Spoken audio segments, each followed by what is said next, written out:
चलिए अब हम लोग चलते हैं प्रश्न संख्या 121 पर। 121 में एक तरफ हमारे सामने दिया गया है टाइगर रिजर्व और दूसरा तरफ दिया गया हमारे सामने स्टेट। अब हमसे पूछा जा रहा है कि कौन सा टाइगर रिजर्व कहाँ पर लोकेटेड है। तो हम लोगों ने पढ़ा कि नामदफा टाइगर रिजर्व जो है अरुणाचल प्रदेश में है, नामेरी टाइगर रिजर्व असम में है, दम्फा टाइगर रिजर्व मिजोरम में है, लेकिन जो हमारा बुक्सा टाइगर रिजर्व, ठीक है, जो हमारा बुक्सा टाइगर रिजर्व है, बुक्सा टाइगर रिजर्व बिहार में नहीं, कहां पर, वेस्ट बंगाल में स्थित है। तो इस प्रश्न का सही उत्तर क्या हो जाएगा, A is the right option. आगे चलते हैं, अब हम लोग अगले प्रश्न पर चलते हैं। प्रश्न संख्या 122 पर क्या कर रहा है कि निम्नलिखित में से कहां पर एक संरक्षित कच्छ वनस्पति क्षेत्र है। अब यहां पर अगर बात किया जाए तो हमने आपको बताया था कि गोवा का एक द्वीप है चोराव द्वीप, और उस चोराव द्वीप पर कच्छ प्रकार की वनस्पति पाई जाती है। तो इनमें से कहां पर कच्छ प्रकार की वनस्पति पाई जाएगी, Goa is the right option, C इस प्रश्न का सही उत्तर हो जाएगा। देखिए लिखा हुआ है कि गोवा का चोराव द्वीप पूर्णतः संरक्षित कच्छ वनस्पति का क्षेत्र है। गोवा में विस्तृत कच्छ वनस्पति के क्षेत्र को भारतीय वन अधिनियम 1927 के अंतर्गत एक संरक्षित क्षेत्र घोषित किया जा चुका है। तो गोवा का जो चोराव द्वीप है वो किस प्रकार की वनस्पति के लिए जाना जाता है, कच्छ प्रकार की वनस्पति के लिए जाना जाता है। आगे चलते हैं, अगले प्रश्न पर चलते हैं।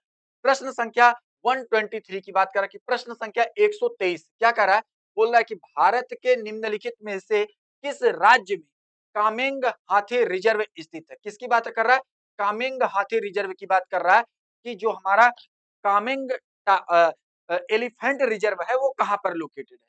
पहला दिया हुआ अरुणाचल प्रदेश में, दूसरा दिया गया असम में, नागालैंड में या मेघालय में।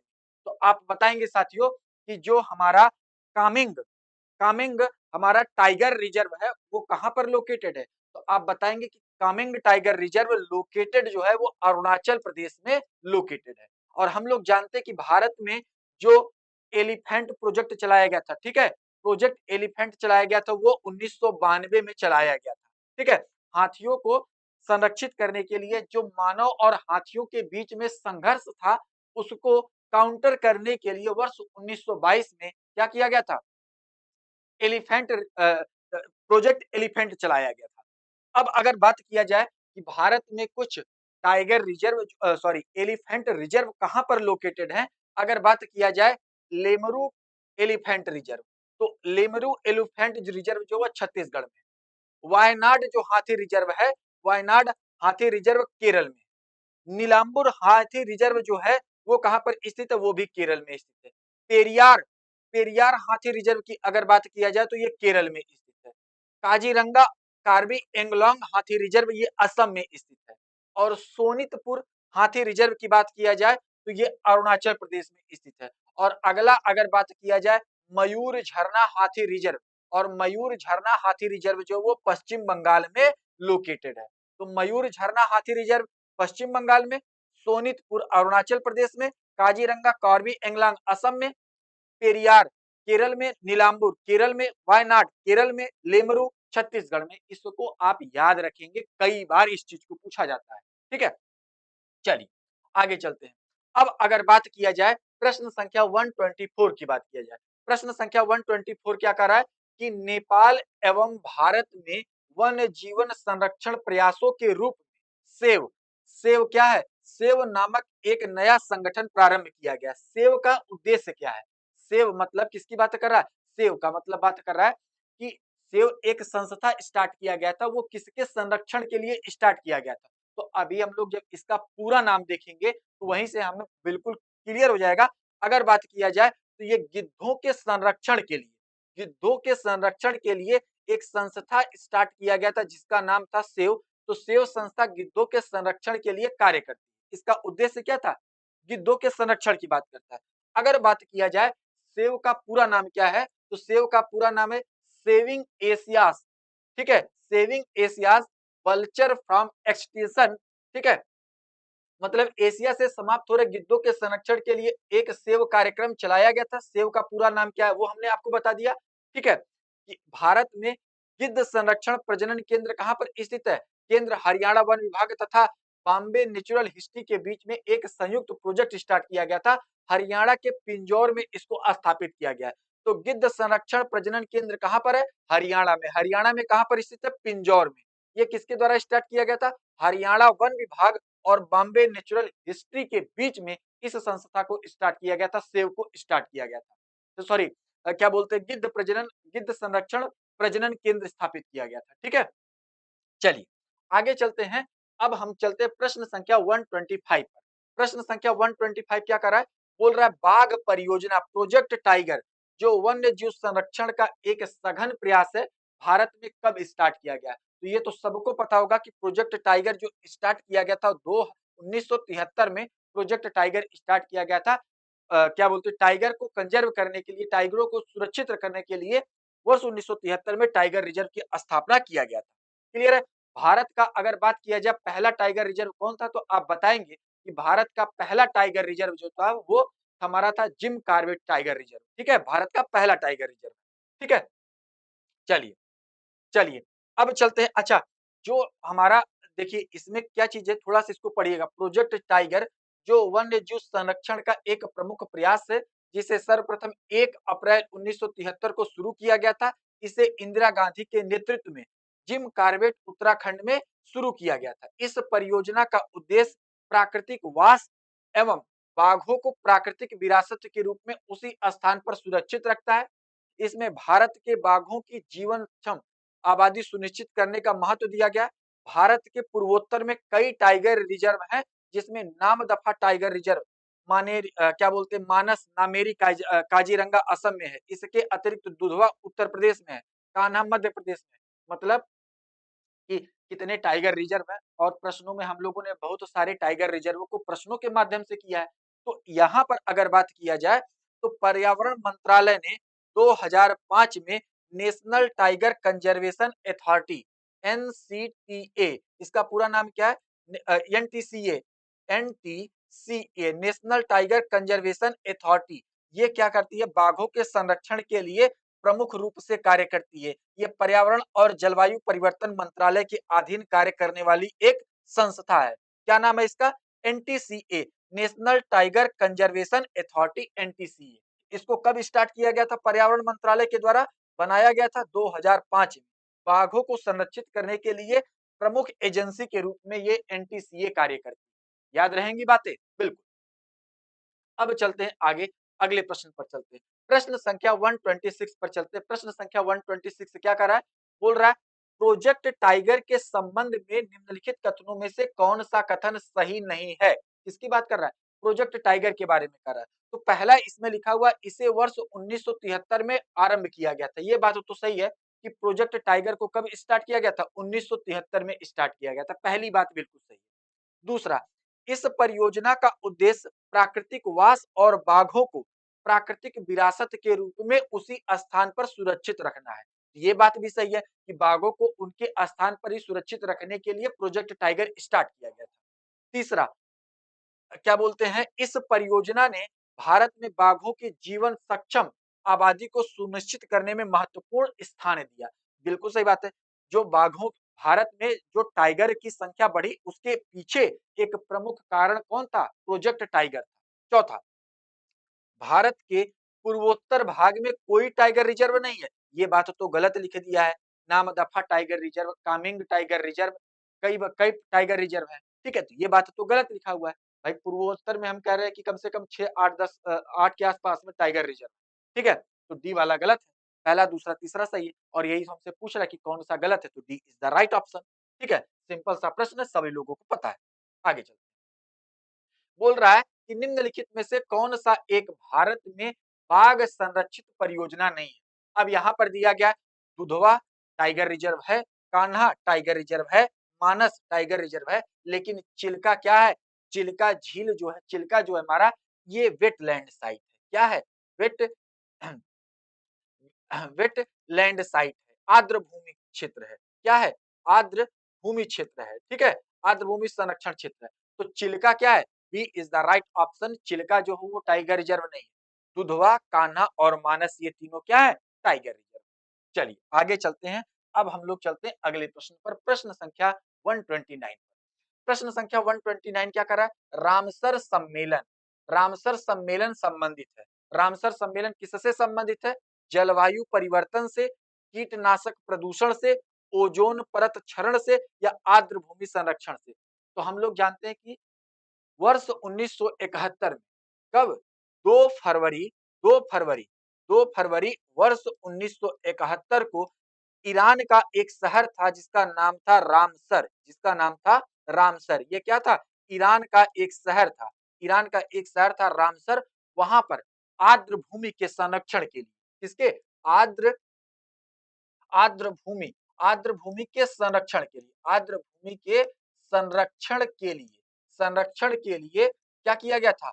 आर्द्र भूमि के संरक्षण के लिए वर्ष 1971 में एक कन्वेंशन हुआ था, जिसको क्या बोला जाता है? जिसको बोला जाता है रामसर कन्वेंशन। तो रामसर कन्वेंशन किससे संबंधित था? तो आर्द्र भूमि के संरक्षण से संबंधित था, ये तो सब पता है। और इसीलिए प्रत्येक वर्ष 2 फरवरी को, ठीक है, प्रत्येक वर्ष 2 फरवरी को आर्द्र भूमि संरक्षण दिवस मनाया जाता है। आर्द्र भूमि संरक्षण दिवस, आर्द्र भूमि संरक्षण दिवस प्रत्येक वर्ष कब मनाया जाता है? 2 फरवरी को मनाया जाता है। इतनी बातें याद रखें। क्लियर है? चलिए आगे चलते हैं अगले प्रश्न पर। रामसर संबंधित किससे है? तो आर्द्र भूमि के संरक्षण से संबंधित हमारा रामसर कन्वेंशन। तो रामसर कन्वेंशन जो है कंजर्वेशन ऑफ वेटलैंड, आर्द्र भूमि के संरक्षण से संबंधित है। अगले प्रश्न पर चला जाए। अब देखिए प्रश्न संख्या 131 की बात कर रहा है। प्रश्न संख्या 131 क्या कर रहा है? बोल रहा है खिजड़िया पक्षी अभ्यारण्य। किसकी बात कर रहा है? खिजड़िया पक्षी अभ्यारण्य। ये कहां पर स्थित है? आप कहेंगे कि ये गुजरात में स्थित है। और ये क्या है? तो आप बताएंगे कि ये एक वेटलैंड साइट। क्या है ये? एक वेटलैंड साइट है। ठीक है, कहां पर स्थित है? गुजरात में स्थित है। क्या नाम है इसका? खिजड़िया पक्षी अभ्यारण्य। अब यहाँ पर पहला स्टेटमेंट दिया गया, हाल ही में इसे रामसर मतलब रामसर साइट अंतरराष्ट्रीय महत्व की आर्द्र भूमि के रूप में घोषित किया गया। तो हमने आपको बताया कि यह गुजरात में स्थित एक रामसर साइट है। अभी कुछ साल पहले इसको क्या किया गया? आर्द्र भूमि संरक्षण क्षेत्र घोषित किया। पहला सही है। दूसरा पढ़िए, दूसरा बोला यह उत्तर प्रदेश में स्थित है। ये बात तो गलत हो गई कि उत्तर प्रदेश में नहीं, ये कहां पर स्थित है? गुजरात में। तो दूसरा स्टेटमेंट गलत हो गया, पहला सही है। तो सही ऑप्शन क्या हो जाएगा? A is the right option. इस प्रश्न का ए यहां पर बिल्कुल सही उत्तर होगा। चलिए आगे चलते, देखिए लिखा हुआ है 2021 में इसको क्या किया गया? रामसर साइट घोषित किया गया है। ठीक है, चलिए आगे चलते हैं अगले प्रश्न पर। अब चलते हैं हम लोग अगले प्रश्न पर। अगला, भारत में अब तक कितने स्थानों को रामसर संरक्षण की घोषित किया गया है? तो अगर बात किया जाए वर्ष 2026 की बात किया जाए और मार्च में, ठीक है, मार्च अभी चल रहा है, मार्च 2026 में अगर बात किया जाए तो टोटल 97 साइट जो है भारत की, वो क्या है? रामसर साइट है। टोटल रामसर साइट भारत की कितनी है? 97 है। जिसमें कि अगर बात किया जाए मैक्सिमम, अगर आपसे पूछा जाएगा कि मैक्सिमम रामसर साइट किसकी बात करेगा? मैक्सिमम रामसर साइट भारत के किस राज्य में है? तो आप कहेंगे कि तमिलनाडु में। कहां पर है? तमिलनाडु जो राज्य है वहां पर सबसे ज्यादा रामसर साइट लोकेटेड है। कुल कितनी रामसर साइट तमिलनाडु में है? तो आप कहेंगे कि टोटल 20 रामसर साइट अपने तमिलनाडु में। अगर बात किया जाएगा कि दूसरे नंबर पर सबसे ज्यादा रामसर साइट कहां पर है, सेकंड लार्जेस्ट की बात, सेकंड हाईएस्ट की अगर बात किया जाएगा तो आप बताएंगे कि अपने उत्तर प्रदेश में दूसरे नंबर पर सबसे ज्यादा रामसर साइट है। टोटल भारत में रामसर साइट की संख्या कितनी है? 97, जिसमें सबसे ज्यादा कहां पर है? तमिलनाडु। दूसरे नंबर पर कौन है? उत्तर प्रदेश में। ये पुराना क्वेश्चन है, इसको करके लिख लीजिएगा 97। वर्तमान समय में टोटल 97 रामसर साइट हैं। आगे चला जाए, अगले प्रश्न पर चलते हैं। अगला जो हमारे सामने बात दिया हुआ प्रश्न संख्या 133 की बात कर रहा है। क्या कर रहा है? वेटलैंड इंटरनेशनल की बात कर रहा है। किसकी बात कर रहा है? वेटलैंड इंटरनेशनल नामक संगठन के संदर्भ में निम्नलिखित कथनों पर विचार करना है। किसके बारे में? एक संगठन है। प्रश्न संख्या 133 की बात कर रहा है। किसकी बात कर रहा है? वेटलैंड इंटरनेशनल की बात कर रहा है। अब वेटलैंड इंटरनेशनल में पहला लिखा हुआ है, यह रामसर अभिसमय के हस्ताक्षरकर्ता देशों के द्वारा बनाया गया एक अंतर सरकारी संगठन है। किसकी बात कर रहा है? कि कुछ बोल रहा है कि वेटलैंड इंटरनेशनल जो है एक इंटर गवर्नमेंटल ऑर्गेनाइजेशन है, और ये बात गलत हो जाएगी। ये बात गलत हो जाएगी। वेटलैंड इंटरनेशनल क्या है? एक एनजीओ है। या याद रखेंगे क्या कि वेटलैंड इंटरनेशनल एक एनजीओ है, ना कि एक रामसर साइट है। तो सॉरी, अंतर स मतलब इंटर गवर्नमेंटल ऑर्गेनाइजेशन नहीं है, अंतर सरकारी संगठन नहीं है। तो पहला स्टेटमेंट क्या गलत हो गया ना कि वेटलैंड इंटरनेशनल एक एनजीओ है। अब क्या काम करता है? यह ज्ञान के विकास और संग्रहण के लिए तथा व्यवहारिक अनुभव का बेहतरीन नीतियों के हेतु पक्ष समर्थन करने के लिए क्षेत्र स्तर पर कार्य करता है। ठीक है? Wetland international. तो दूसरा स्टेटमेंट यहाँ पर सही हो जाएगा, पहला गलत हो जाएगा, तो सही ऑप्शन क्या हो जाएगा? B is the right option. ठीक है? चलिए, अब थोड़ा-सा हम लोग और इसको अच्छे से पढ़ लेते हैं। वेटलैंड इंटरनेशनल एक गैर लाभकारी एवं गैर सरकारी वैश्विक संगठन है, मतलब एनजीओ है, नॉन गवर्नमेंटल ऑर्गेनाइजेशन है, एनजीओ है, जो क्या काम करता है? जो आर्द्र भूमि एवं उसके संसाधनों की सुरक्षा एवं संवर्धन हेतु कार्यरत है। इसका मुख्यालय कहाँ पर? इसका मुख्यालय जो है वो नीदरलैंड में स्थित है। तो ये प्रश्न कई बार पूछा जा चुका है। किसके बारे में पूछता है? Wetland international, WI, wetland international का मुख्यालय कहाँ पर स्थित है? नीदरलैंड। ये काम क्या करता है? ये आर्द्र भूमि एवं उनके संसाधनों की सुरक्षा एवं संवर्धन के लिए कार्य करता है। यह ज्ञान के विकास और संग्रहण के लिए व्यवहारिक अनुभव एवं बेहतरीन नीतियों के पक्ष में समर्थन के लिए कार्य करता है। ये बात याद होनी चाहिए। चलिए, आगे चलते हैं। अब यहाँ पर प्रश्न संख्या, हाँ, एक चीज आपको याद रखना है। अगर प्रश्न संख्या 134 को मैं ऐसे ही आपको एक्सप्लेन कर देता हूँ, मॉन्ट्रिक्स रिकॉर्ड क्या होता है? तो हम लोग जानते हैं कि अपने भारत में टोटल कितना रामसर साइट है? 97 रामसर साइट। तो कुछ ऐसे भी रामसर साइट होंगे इसमें से कि जो मानवीय गतिविधियों के कारण से वो धीरे-धीरे प्रदूषित हो रहे हैं या धीरे-धीरे मानवीय गतिविधियों के कारण से वो डैमेज हो रहे हैं। तो ऐसे रामसर साइट जो मानवीय गतिविधियों के कारण से डैमेज हो रहे हैं, उनको उनको भविष्य में उनके समाप्त होने का या उनके भविष्य में उनके समाप्त होने पर खतरा है, तो ऐसे साइट्स को मॉन्ट्रेक्स रिकॉर्ड में शामिल कर लिया जाता है। ऐसे साइट्स को मॉन्ट्रेक्स रिकॉर्ड में शामिल कर लिया जाता है। तो अब उसी से रिलेटेड प्रश्न पूछ रहा है, प्रश्न संख्या 134 में। यदि अंतरराष्ट्रीय महत्व की किसी आर्द्र भूमि को, मतलब किसी भी वेटलैंड को अगर आप मॉन्ट्रेक्स रिकॉर्ड के अंतर्गत लेके आएंगे, तो इसका मतलब क्या होता है? तो बोला जा रहा है कि मानव हस्तक्षेप के परिणाम स्वरूप आर्द्र भूमि में पारिस्थितिक स्वरूप में परिवर्तन हो गया या होना संभावित है।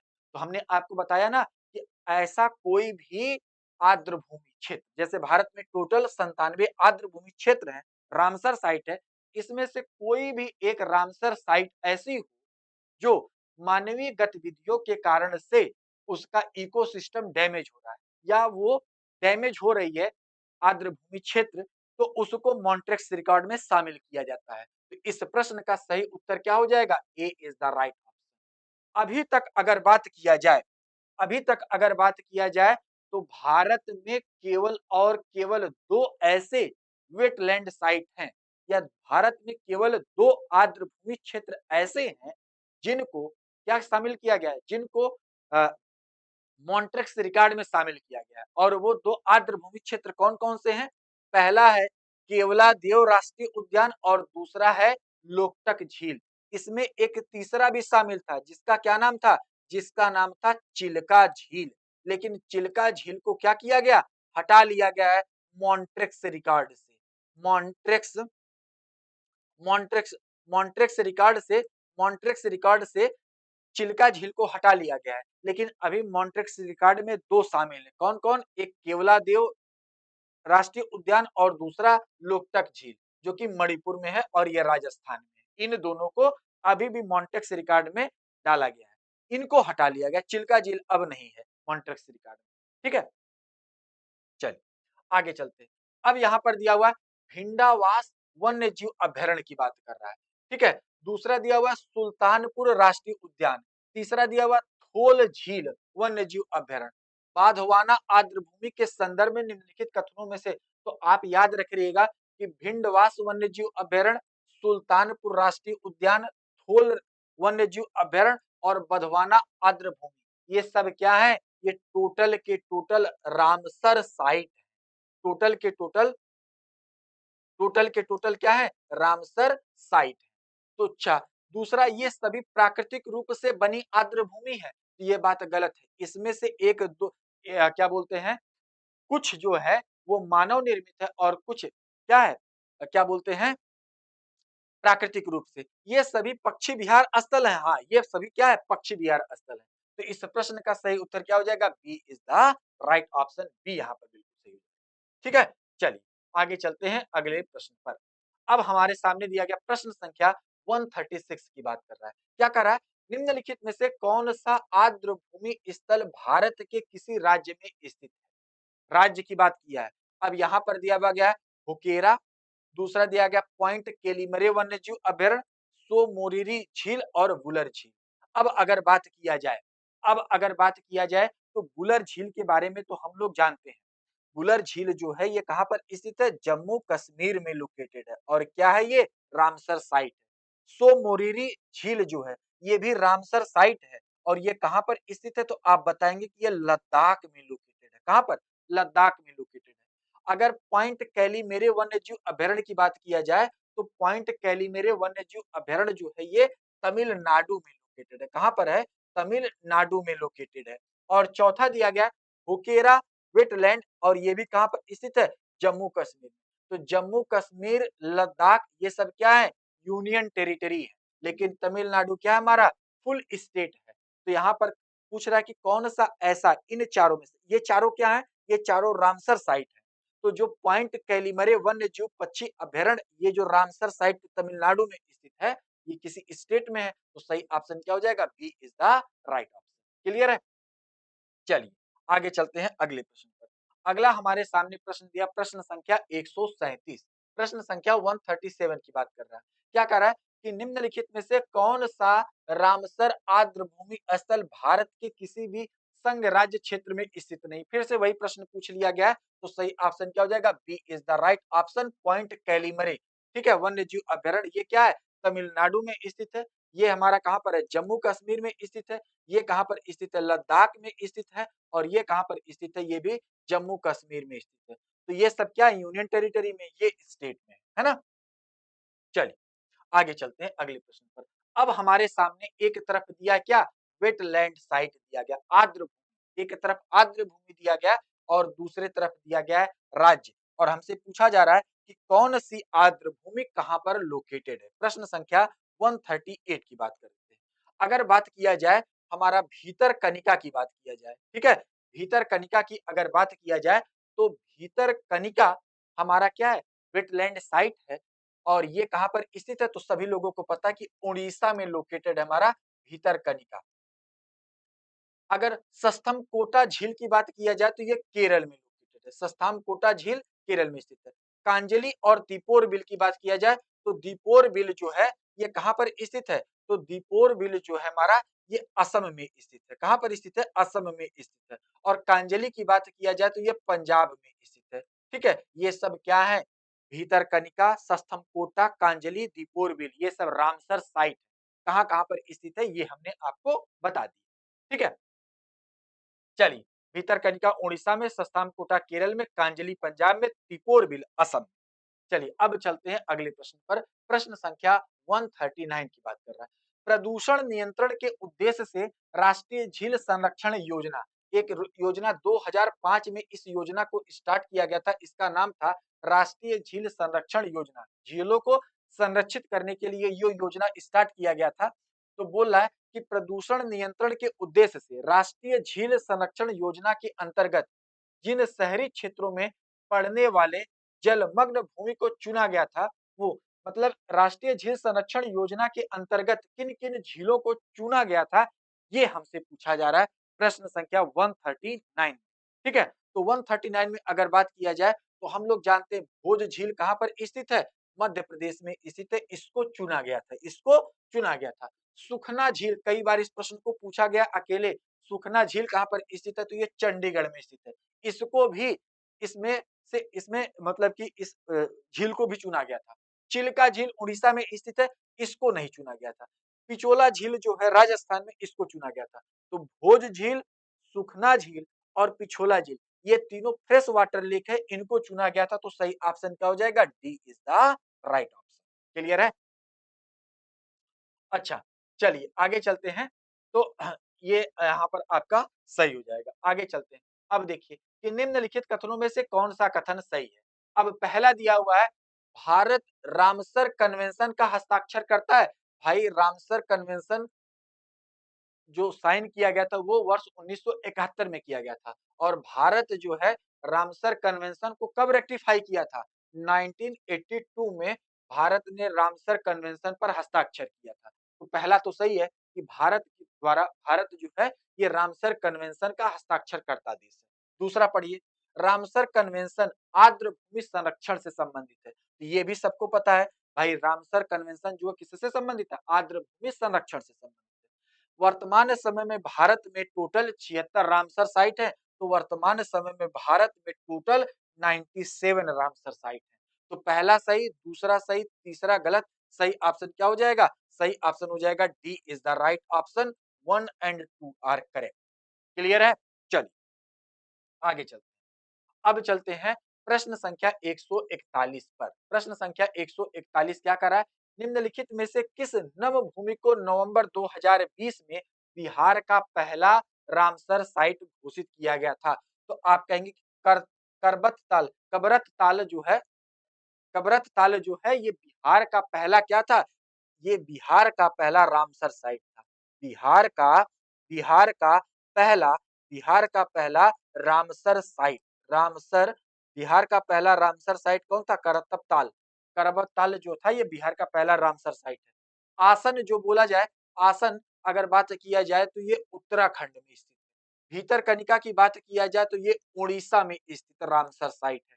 भोज जो हमारा भोज वेटलैंड है ये मध्य प्रदेश में स्थित हमारा वेटलैंड साइट है। और कबरताल जो है ये बिहार में स्थित रामसर साइट है, ये बिहार का पहला रामसर साइट। ठीक है? चलिए, चलिए तो आगे चला जाए अगले प्रश्न पर अब हम लोग चलते हैं। अगला जो हमारे सामने प्रश्न दिया गया है, अब एक तरफ दिया गया है वेटलैंड, एक तरफ क्या दिया गया है? वेटलैंड और दूसरे तरफ दिया गया है राज्य और हमसे पूछा जा रहा है कि कौन सा वेटलैंड किस राज्य में लोकेटेड है, ये हमसे पूछा जा रहा है। प्रश्न संख्या 142 की बात कर रहा है। अब इसको थोड़ा-सा हम लोग बड़ा करते हैं ताकि अच्छे से दिखाई दे। प्रश्न संख्या 142 में, ठीक है? 142 में तम्बाऊ, ठीक है? किसकी बात कर रहा है? तम्बाऊ। और अगर बात किया जाए तम्बाऊ की बात किया जाए तो तम्बाऊ जो वेटलैंड है, आर्द्र भूमि क्षेत्र है, वो कहाँ पर स्थित है? सिक्किम में स्थित है। तम्बाऊ आर्द्र भूमि क्षेत्र सिक्किम में स्थित है। दूसरा अगर बात किया जाए कोराड़ी की बात किया जाए, तो कोराड़ी जो आर्द्र भूमि क्षेत्र है, वो महाराष्ट्र में स्थित है। कहाँ पर? कोराड़ी आर्द्र भूमि क्षेत्र महाराष्ट्र में स्थित है। अनसुपा की अगर बात किया जाए तो अनसुपा जो आर्द्र भूमि क्षेत्र है वो उड़ीसा में स्थित है। और चौथा दिया गया यार लपट, यार लपट आर्द्र भूमि क्षेत्र वो कहाँ पर स्थित है? मणिपुर में स्थित है। तो यार लपट मणिपुर में, अनसुपा उड़ीसा में, अनसुपा उड़ीसा में, कोराड़ी की बात किया जाए तो महाराष्ट्र में और टम्बाओ की बात किया जाए तो ये सिक्किम में स्थित रामसर साइट है। तो इस प्रश्न का सही उत्तर क्या हो जाएगा? सी इज द राइट ऑप्शन। ठीक है? चलिए, आगे चलते हैं अब हम लोग अगले प्रश्न पर। प्रश्न संख्या 143 की बात कर रहा है। किसकी बात कर रहा है? सूर सरोवर रामसर साइट। किसकी बात कर रहा है? सूर सरोवर रामसर स्थल के बारे में निम्नलिखित में से कौन-सा कथन सही है? पहला स्टेटमेंट प्रश्न संख्या 143 में दिया गया है कि सूर सरोवर रामसर साइट उत्तर प्रदेश के लखीमपुर में है और यहीं से ये बात हो जाएगी गलत। ये लखीमपुर खीरी में नहीं, कहाँ पर स्थित है? आगरा में स्थित है हमारा रामसर साइट। तो पहला स्टेटमेंट तो गलत हो गया कि सूर सरोवर रामसर साइट कहाँ पर स्थित है? आगरा में स्थित है। दूसरा, यह एक मानव निर्मित जलाशय है। ये बात सही है। यह एक क्या है? मैन मेड रिजर्वायर है। दूसरा स्टेटमेंट सही है, पहला गलत है। तो सही ऑप्शन क्या हो जाएगा? B is the right option. यहाँ पर बिल्कुल सही हो जाएगा। क्लियर है? चलिए, आगे चला जाए। अब हम लोग चलते हैं अगले प्रश्न पर। अगला हमारे सामने प्रश्न दिया गया प्रश्न संख्या 144 की बात कर रहा है। अब यहाँ पर दिया हुआ हरिके आर्द्र भूमि और हम जानते हैं कि हरिके वेटलैंड है और हरिके नामक जगह से ही क्या निकाला गया? इंदिरा गांधी नहर निकाली गई है। क्योंकि यहीं पर क्या है? ब्यास और सतलज नदी आकर मिलती हैं। ब्यास और सतलज नदी आके यहीं हरकी नामक जगह पर मिलती हैं और यहीं से इंदिरा गांधी नहर निकाली गई है और हरिके जो है एक वेटलैंड साइट है और ब्यास और सतलज नदी के संगम पर स्थित है। तो पहला तो सही है, कोई दिक्कत की बात नहीं है। दूसरा, केवलादेव घाना राष्ट्रीय उद्यान, ये भरतपुर में स्थित है, राजस्थान में स्थित है, लेकिन यहाँ पर बनास और चंबल नदी नहीं मिलती। केवलादेव राष्ट्रीय उद्यान जो है, वहां पर दो नदियां मिलती हैं, बाण गंगा और गंभीर। कौन कौन सी नदी? तो आप कहेंगे कि बाण गंगा और गंभीर नदी और गंभीर नदी यहीं पर आकर मिलती हैं। ठीक है, इन्हीं के मिलन स्थान पर केवलादेव राष्ट्रीय उद्यान लोकेटेड। तीसरा दिया गया कोलेरू झील और कोलेरू झील में लिखा हुआ मूसी और कृष्णा नदी के संगम पर स्थित है। तो आप कहेंगे कि गलत बात लिखा हुआ है, ये गोदावरी और कृष्णा के संगम पर लोकेटेड है। कोलेरू झील जो है ये किसके? गोदावरी, गोदावरी और कृष्णा, गोदावरी और कृष्णा, ठीक है, गोदावरी और कृष्णा, कृष्णा नदी के संगम पर लोकेटेड है, मतलब वहीं पर है हमारा कोलेरू झील। और ये भी क्या है? कोलेरू झील भी वेटलैंड साइट है। केवलादेव राष्ट्रीय उद्यान ये भी वेटलैंड साइट है। हरिके आठ वेटलैंड है, तो ये तीनों वेटलैंड है। हरिके जो है ये कहाँ पर स्थित है? पंजाब में लोकेटेड है। केवलादेव राजस्थान में लोकेटेड है। कोलेरू झील की अगर बात किया जाए तो कोलेरू झील आंध्र प्रदेश में लोकेटेड है। ठीक है, कोलेरू झील आंध्र प्रदेश में लोकेटेड एक रामसर साइट है।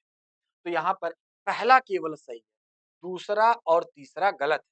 तो सही ऑप्शन यहाँ पर क्या हो जाएगा? यहाँ पर हो जाएगा A is the right option, ए इस प्रश्न का सही उत्तर हो जाएगा। क्लियर है सभी को? चला जाए आगे।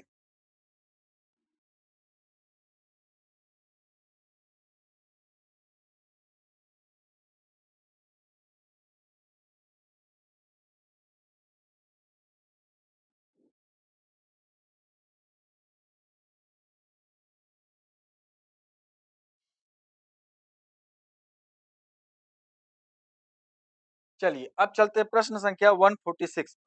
प्रश्न संख्या 146 से क्या दिया गया, अब हम लोग इसको करते हैं।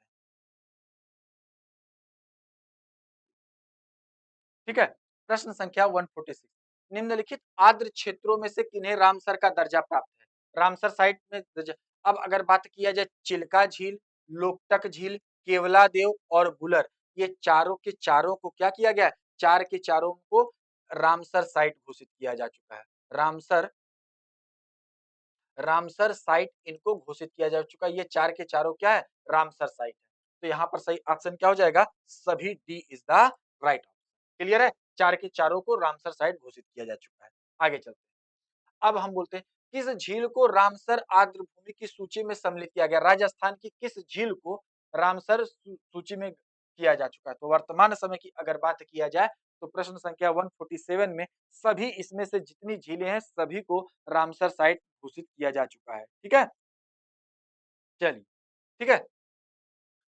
उस समय की अगर बात किया जाए तो उस समय सांबर झील था। ठीक है, आगे चलते हैं, अगले प्रश्न पर चलते हैं।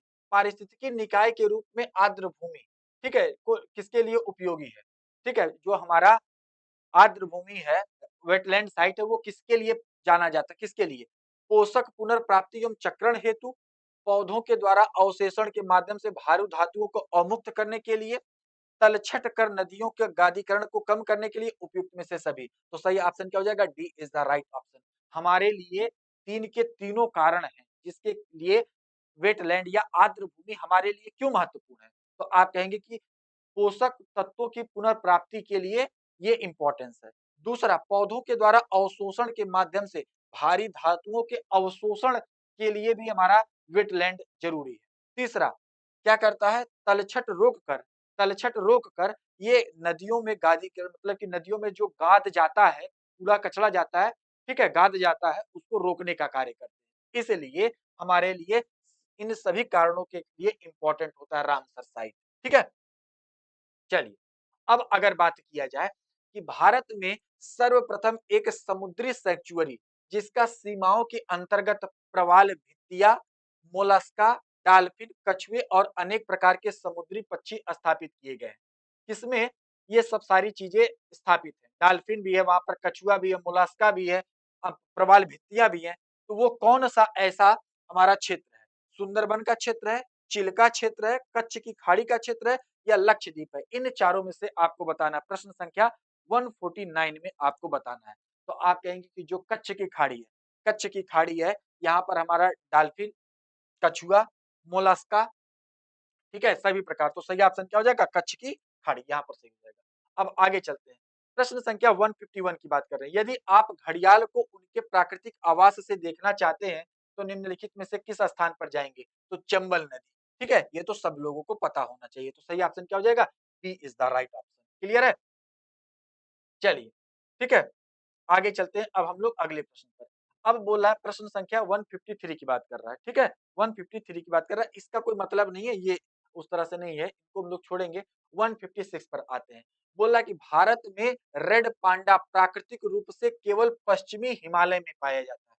तो ये बात गलत लिख दिया, केवल और केवल पश्चिमी हिमालय में नहीं पाया जाता है, कि जो रेड पांडा है वो पूर्वोत्तर हिमालय वाले क्षेत्र में भी पाया जाता है। ये बात बिल्कुल गलत लिख दिया है। ठीक है, उत्तर पूर्वी हिमालय क्षेत्रों में, नॉर्थ ईस्ट हिमालयी क्षेत्रों में पाया जाता है। ठीक है, north east, north east Himalayan क्षेत्र, ठीक है, हिमालयन रीजन यहाँ पर पाया जाता है। ठीक है, चलिए, भारत में स्लो लोरिस, किसकी बात कर रहा है? भारत में स्लो लोरिस उत्तर पूर्व के सघन वनों में रहता है, बिल्कुल सही बात है। जो स्लो लोरिस रहता है वो नॉर्थ ईस्ट के जंगलों में रहता है। तो पहला स्टेटमेंट गलत है, दूसरा सही है। सही ऑप्शन क्या हो जाएगा? B is the right option. Clear है? चलिए आगे चलते हैं। पांडा उस कुल का है जिस कुल का भालू है, ठीक है, पांडा भी उस कुल का है जिस कुल का भालू है। अब देखिए, मॉरिशस में एक वृक्ष प्रजाति प्रजनन में असफल रही क्योंकि इनके फल खाने वाला पक्षी विलुप्त होता गया, और वह पक्षी निम्नलिखित में से कौन सा एक था? तो वो पक्षी था डोडो। ठीक है, डोडो पक्षी धीरे धीरे विलुप्त होता चला गया। तो सही ऑप्शन क्या हो जाएगा? B is the right. ठीक है, चलिए, एक सींग वाला गैंडा निम्नलिखित प्रदेशों में पाया जाता है। तो कहाँ पर पाया जाता है एक सींग वाला गैंडा? के लिए असम का काजीरंगा जो है बहुत इंपॉर्टेंट है, तो ये गलत। अब यहाँ पर ये और ये बचा हुआ, ये भी गलत बात हो जाएगा। अरुणाचल प्रदेश, पश्चिम बंगाल, असम, या अरुणाचल प्रदेश और असम। अब इन दोनों ऑप्शन में से आपको कंफ्यूजन करेगा प्रश्न संख्या 160, लेकिन आपको बिल्कुल कंफ्यूजन नहीं होना है, आपको बताना पश्चिम बंगाल और असम।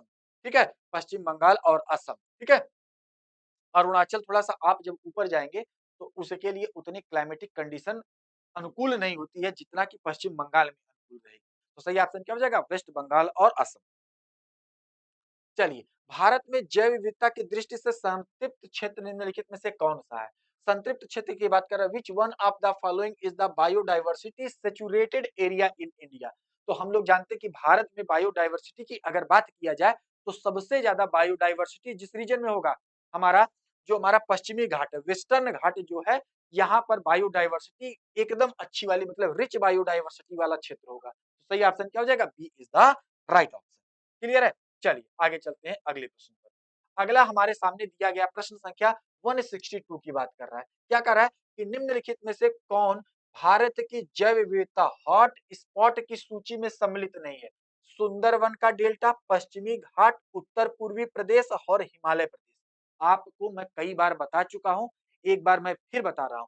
अगर आपसे पूछा जाएगा कि ये हॉट स्पॉट क्या होता है, हॉट स्पॉट क्या होता है, तो आप बताएंगे कि दोस्त, हॉट स्पॉट ऐसे क्षेत्र होते हैं कि जहां पर, जिन क्षेत्रों में बायोडायवर्सिटी या जैव विविधता उच्च है, जिन क्षेत्रों में उच्च जैव विविधता है, उच्च जैव विविधता है, विविधता है, जिन क्षेत्रों में उच्च जैव विविधता है, लेकिन उच्च जैव विविधता वाले क्षेत्र हैं, लेकिन आगे चलकर मनुष्य के गतिविधियों के कारण से ये जैव विविधता एक तरीके से वो नुकसान में जा रहे हैं, ठीक है? उनका नुकसान हो रहा है, तो ऐसे क्षेत्रों को बोला जाएगा हॉट स्पॉट। तो भारत में कुल ऐसे, विश्व में अगर बात किया जाए, तो विश्व में टोटल 36 हॉट स्पॉट घोषित किए गए हैं। 36 हॉट स्पॉट घोषित किए गए, मतलब कुल 36 ऐसे क्षेत्र हैं जहां पर जैव विविधता तो ज्यादा है, लेकिन मनुष्य की गतिविधियों के कारण से इनके ऊपर डैमेज होने का खतरा है। इसी तरीके से भारत में टोटल 4 हॉट स्पॉट क्षेत्र हैं, और ये जो 4 हॉट स्पॉट क्षेत्र हैं, अच्छा यहाँ पर, अच्छा मैं बता देता हूँ, ठीक है? अगर यहाँ पर 4 हॉट स्पॉट क्षेत्र की बात किया जाए, एक तो पश्चिमी घाट हो गया, एक उत्तर पूर्वी नॉर्थ ईस्ट का पर्वतीय क्षेत्र हो गया, एक हिमालय प्रदेश हो गया और एक हो गया इंडो बर्मा क्षेत्र। एक क्या हो गया? इंडो बर्मा क्षेत्र। ठीक है? इंडो इंडो बर्मा क्षेत्र। ठीक है? बर्मा क्षेत्र। ये 4 ऐसे क्षेत्र हैं जो भारत में हॉट स्पॉट घोषित किए जा चुके हैं। ये नहीं है। तो हमसे पूछ रहा कौन सा नहीं है, तो सही ऑप्शन क्या हो जाएगा? A is the right. अब देखिए, निम्नलिखित में से 3 मानकों के आधार पर पश्चिमी घाट श्रीलंका एवं इंडो बर्मा क्षेत्र को जैव विविधता हॉटस्पॉट के रूप में मान्यता प्राप्त किया गया है। ठीक है? तो अब हमसे बोला है मतलब कि किन-किन भाई हमने आपको बताया कि जो हॉटस्पॉट क्षेत्र होते हैं, जो हॉटस्पॉट जो क्षेत्र होते हैं, उनकी अगर बात किया जाए तो उनमें अ, बायोडायवर्सिटी तो रिच है, लेकिन आगे चलकर मनुष्य की एक्टिविटी के कारण से वो समाप्त होने का खतरा है, तो उसकी बात कर रहा है, तो इसमें वहां पर क्या है? वहां पर स्पीसीज रिचनेस है, मतलब जाति की संख्या बहुत ज्यादा है। उसके बाद से वनस्पति घनत्व स्थानिकता। ठीक है? स्थानिकता मतलब कि कोई एक विशेष प्रकार की वनस्पति केवल उसी क्षेत्र में पाई जाती है, उसके आधार पर हम लोग उसको हॉटस्पॉट क्षेत्र घोषित करते हैं या बायोडायवर्सिटी रिच बायोडायवर्सिटी वाला घोषित करते हैं। और 5वां इसमें दिया गया आशंका बोध। ठीक है? भाई आशंका, भाई अगर हमने आपको बोला क्या कि हॉटस्पॉट ऐसे क्षेत्र होते हैं जो उच्च डाइवर्सिटी वाले क्षेत्र होते हैं, उच्च बायोडायवर्सिटी वाले क्षेत्र होते हैं। तो अगर जहाँ पर जाति बहुलता ज्यादा रहेगी तो उसको हम क्या कहेंगे? वो हॉटस्पॉट वाला क्षेत्र है। स्थानिकता, कुछ ऐसी प्रजाति है जो और कहीं पर नहीं पाई जाती है, तो वो हॉटस्पॉट वाला क्षेत्र घोषित किया जा सकता है। लेकिन कब घोषित किया जा सकता है? जब इस बात की आशंका हो जाए कि मानव गतिविधियों के कारण से इन्हें समाप्त हो सकती हैं तब। तो ये 3 कारण है जिनके कारण से हॉटस्पॉट क्षेत्र घोषित किया जाता है। तो सही ऑप्शन क्या हो जाएगा? सी इज द राइट। ठीक है? भारत के निम्नलिखित में से किसे एक जैव विविधता हॉटस्पॉट माना जाता है? अरावली पहाड़ी, पश्चिमी घाट, पूर्वी घाट। ठीक है? तो आप कहेंगे कि पश्चिमी घाट को हॉटस्पॉट क्षेत्र घोषित किया गया है। ठीक है?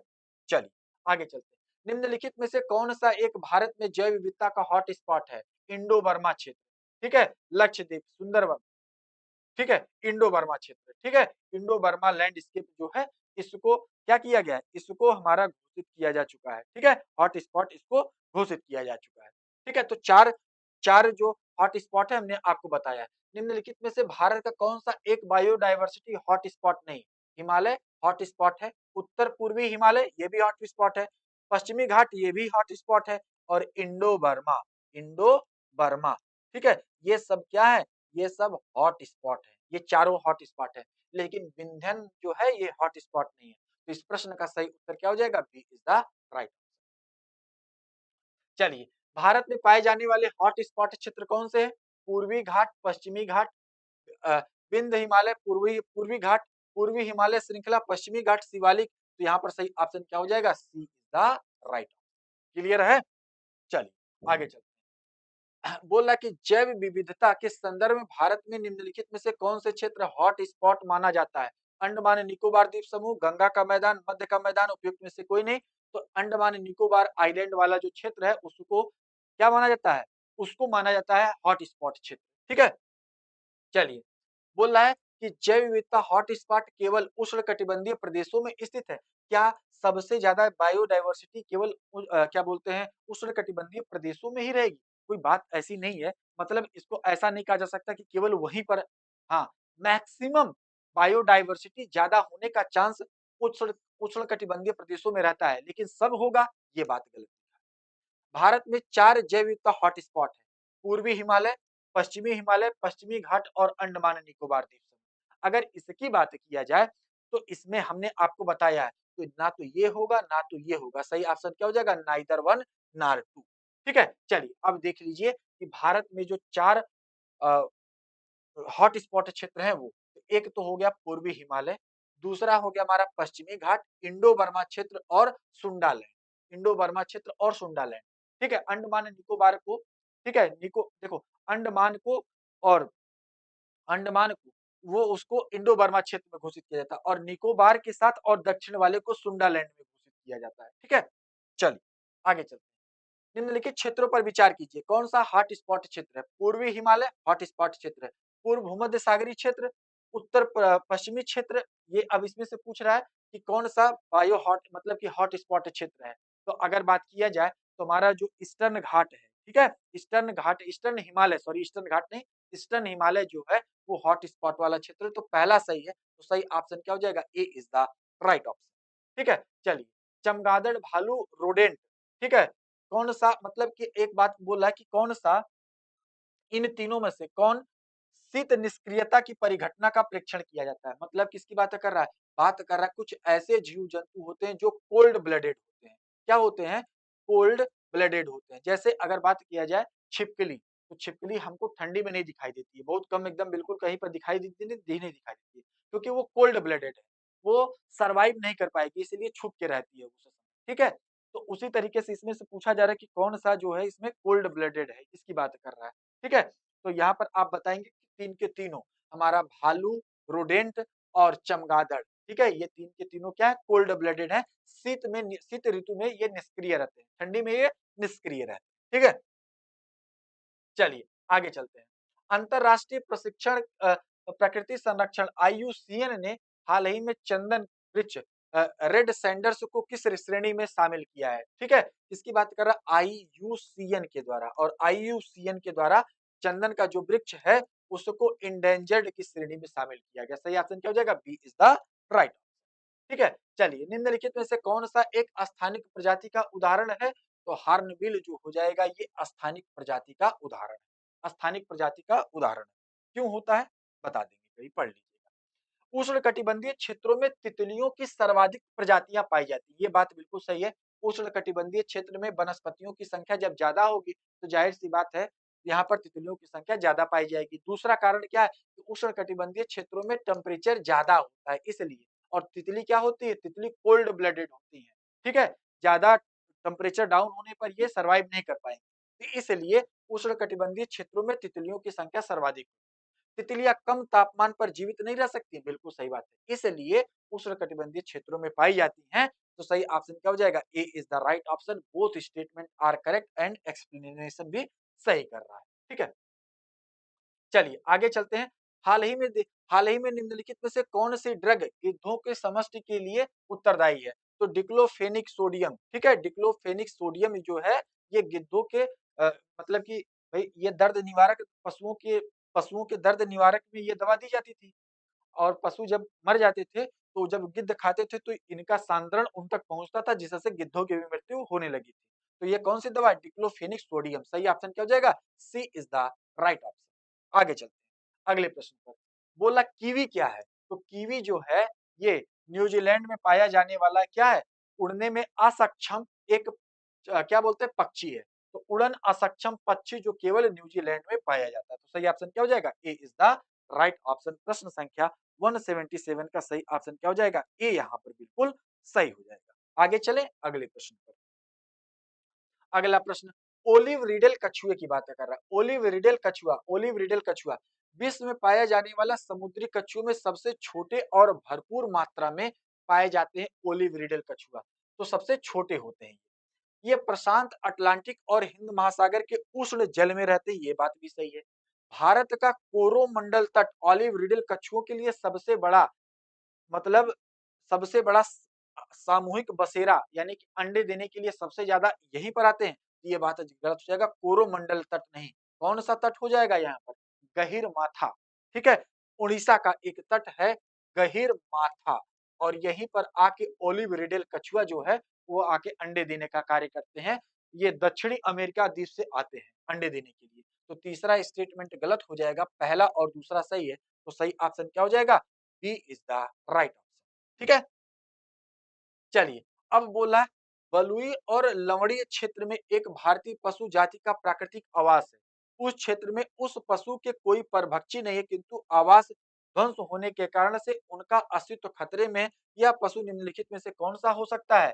अब इसमें से चार दिया गया है, Indian wild buffalo, Indian wild ass, Indian wild boar, और जो दिया हुआ गया है इंडियन गजेल। ये चार चीजें दिया गया। तो प्रश्न संख्या 179 का सही ऑप्शन हमारा क्या हो जाएगा, वन बी यहाँ पर सही हो जाएगा, इंडियन वाइल्ड एस। ठीक है, चलिए आगे चलते हैं। निम्नलिखित कथनों पर विचार कीजिए। अंडमान और निकोबार द्वीप समूह में लवण जल मगर पाया जाता है। Salt water crocodile is found in the Andaman and Nicobar island. तो आप कहेंगे कि ये बात बिल्कुल सही है, कोई दिक्कत की बात नहीं है, इसमें पाया जाता है। प्रश्न संख्या 180 की बात कर रहा है, तो इसमें साल्ट क्रोकोडाइल पाया जाता है। दूसरा लिखा हुआ है कि मालाबार क्षेत्र के पश्चिमी घाटों पर श्रू और टैपिर पाए जाते हैं। ये बात गलत लिखी है, पहला सही है, दूसरा गलत लिखा है। मालाबार क्षेत्र के पश्चिमी घाटों पर थ्रू और टैपिर पाए जाते हैं। तो थ्रू और टैपिर जो पाए जाते हैं ये हिमालयन श्रृंखला में पाए जाते हैं, हिमालय श्रृंखला में पाए जाते हैं। कहाँ पर? ये हिमालय श्रृंखला में पाए जाते हैं। तो दूसरा स्टेटमेंट गलत होगा, हमारा पहला सही। ठीक है, चलिए आगे चलते हैं। भारतीय वन्य जीव के संदर्भ में उड्डयन मतलब फ्लाइंग फॉक्स की बात कर रहा है। फ्लाइंग फॉक्स, तो हम लोगों ने आप बात किया था कि फ्लाइंग फॉक्स से क्या, एक चमगादड़ की प्रजाति है। ठीक है, ये यहाँ पर सही हो जाएगा। आगे चलते हैं।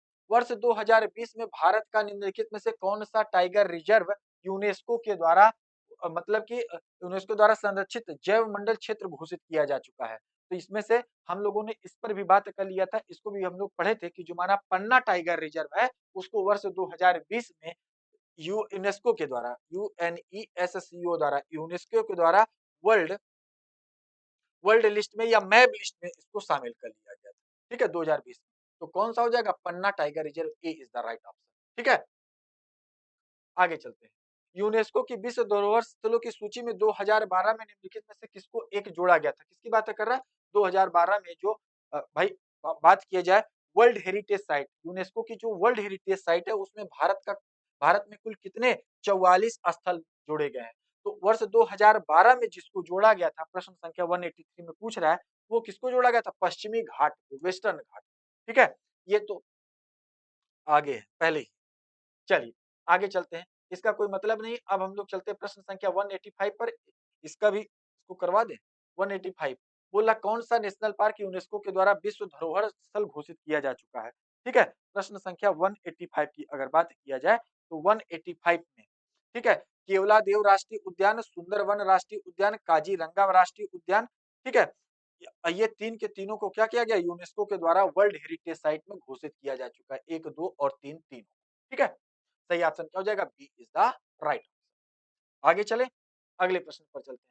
यूनेस्को के द्वारा 2016 में भारत के निम्नलिखित में से किस राष्ट्रीय उद्यान को विश्व धरोहर स्थल घोषित किया जा चुका है? तो अगर बात किया जाए कंचनजंगा राष्ट्रीय उद्यान को, कंचनजंगा नेशनल पार्क को यूनेस्को के द्वारा 2016 में क्या किया गया? विश्व धरोहर स्थल घोषित किया जा चुका कंचनजंगा राष्ट्रीय उद्यान। आगे चले, निम्नलिखित में से कौन सी एक झील को विश्व धरोहर स्थल में शामिल किया गया? क्रोएशिया की जो प्लिटवस झील है, क्रोएशिया की ये प्लिटविस झील जो है इसको वर्ल्ड हेरिटेज साइट में जगह दिया गया है। आगे चलते हैं। काजीरंगा नेशनल पार्क को यूनेस्को के द्वारा विश्व धरोहर स्थल में घोषित किया गया। बिल्कुल सही बात है, यूनेस्को वर्ल्ड हेरिटेज साइट में काजीरंगा को स्थान दिया गया। काजीरंगा राष्ट्रीय पार्क में रिछ तथा हुलक वन्य निवास करते हैं। तो काजीरंगा वाइल्ड लाइफ सेंचुरी जो मतलब कि अ, काजीरंगा जो हमारा राष्ट्रीय पार्क नेशनल पार्क है वो एक सिंग वाले गैंडे के लिए जाना जाता है। तो दूसरा स्टेटमेंट गलत है, पहला सही है। सही ऑप्शन क्या हो जाएगा? केवल और केवल ए। चलिए अब चलते हैं हम लोग प्रश्न संख्या 189 पर, और 189 में बोला कि निम्नलिखित में से राष्ट्रीय उद्यान को विश्व धरोहर स्थल में घोषित किया गया है। तो केवलादेव राष्ट्रीय उद्यान को वर्ल्ड हेरिटेज साइट में जगह दिया गया। किसको? केवलादेव राष्ट्रीय उद्यान। अब देखिए अगर बात किया जाए तो भारत के द्वारा 7 जो प्राकृतिक धरोहर है उनको वर्ल्ड हेरिटेज साइट में घोषित किया गया है। एक नंदा देवी एवं फूलों की घाटी को, ग्रेट हिमालयन राष्ट्रीय उद्यान को, केवलादेव राष्ट्रीय पार्क को, पश्चिमी घाट को, सुंदरवन राष्ट्रीय पार्क को, मानस वन जीव अभ्यारण्य को और काजीरंगा राष्ट्रीय पार्क को। इन सातों को किसमें घोषित किया गया? प्राकृतिक धरोहर में घोषित किया गया। 3 प्रकार का होता है ना, एक होता है कल्चरल, एक होता है नेचुरल और एक होता है मिक्स्ड। तो मिक्स्ड में कौन सा है? तो आप कहेंगे कि कंचनजंगा, कंचनजंगा जो हमारा नेशनल पार्क है वो मिक्स्ड हेरिटेज साइट में है।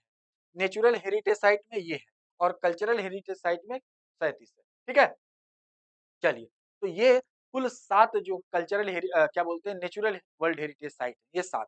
ठीक है, चलिए तो ये था हमारा इस चैप्टर के सारे प्रश्नों को हम लोगों ने किया है। ठीक है,